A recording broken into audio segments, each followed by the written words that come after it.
An ongoing series of protests across multiple cities in the United States began following the 2020 United States presidential election between then-President Donald Trump and Democratic challenger, Vice President Joe Biden. The election was held on November 3, 2020. Biden won the election, receiving 81.3 million votes had been tabulated.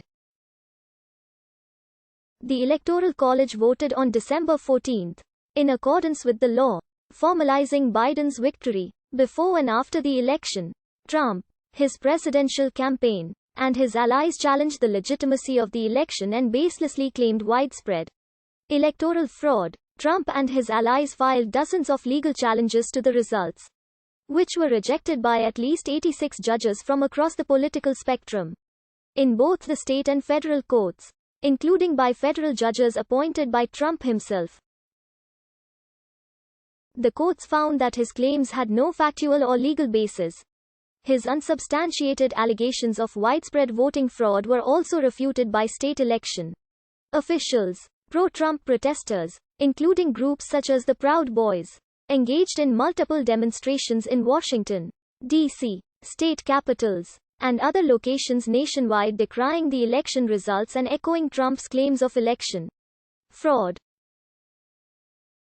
In November and December 2020, there were nighttime clashes and street scuffles in Washington, D.C. between Trump supporters who refused to accept the president's defeat, including the Proud Boys, and counter-protesters. On January 6, the day when Congress formally counts the electoral votes, Trump supporters gathered for the Save America rally where attendees heard speeches from Trump and Rudy Giuliani. Before the speeches were over, a mob of protesters marched on Congress and stormed the building.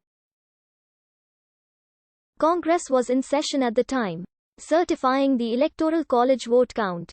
Several buildings in the U.S. Capitol complex were evacuated, and protesters broke past security to enter the U.S. Capitol building, including National Statuary Hall. All buildings in the Capitol complex were subsequently locked down. There was reportedly an armed standoff at the doors to the House chambers. One person was shot within the Capitol building, and one Capitol police officer died after being beaten with a fire extinguisher. At least 2 improvised explosive devices were found. In the aftermath of the storming of the U.S. Capitol, at least 36 House Democrats called for Trump's immediate impeachment and removal by Congress. State-level officials including Maryland Lieutenant Governor Boyd Rutherford supported impeachment, and representatives called on Vice President Mike Pence to remove Trump via the 25th Amendment to the United States Constitution. Trump continued to face backlash in the days following and, due to his use of social media to encourage his supporters' protests and violence, was eventually restricted or banned from most online platforms including YouTube, Facebook, Instagram, and his preferred Twitter. Armed supporters of Trump have continued protesting in the aftermath of the storming of the U.S. Capitol.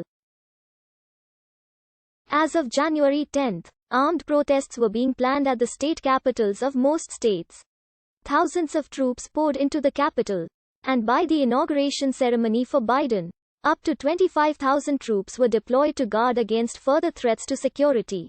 Protests have continued in some U.S. cities after Biden became president. In remarks from the White House on the early hours of November 4, President Trump attacked the vote-counting efforts without evidence, calling it fraud. The president remarked, "We will win this. As far as I'm concerned, we already have won." Major networks provided fact checks and variously interrupted the speech or carried it in full. Furthermore, former White House chief strategist Steve Bannon suggested violence against Dr. Anthony Fauci and FBI Director Christopher A. Wray could serve as a warning to federal bureaucrats to begin a second term for President Trump. Observers had been suggesting for months about the possibility of a premature Trump victory claim, and then a contested election. This was expected based on the likelihood that the initial votes counted by election night would skew heavily Republican and mail-in ballots would skew heavily Democratic. A blue shift that became more favorable to Biden as more votes are counted and could be misrepresented as fraudulent. Pro-Trump events related to the election outcome have taken place around the country beginning on November 4. On January 6, the protesters planned to march to the United States Capitol. President Donald Trump supported the planned protest via tweets. Mayor Bowser asked residents not participating in the protests to avoid confrontations with anybody who's looking for a fight. A crowd of several thousand first listened to a speech by Trump, in which he repeated his claims that the election had been stolen and said, "We will never give up. We will never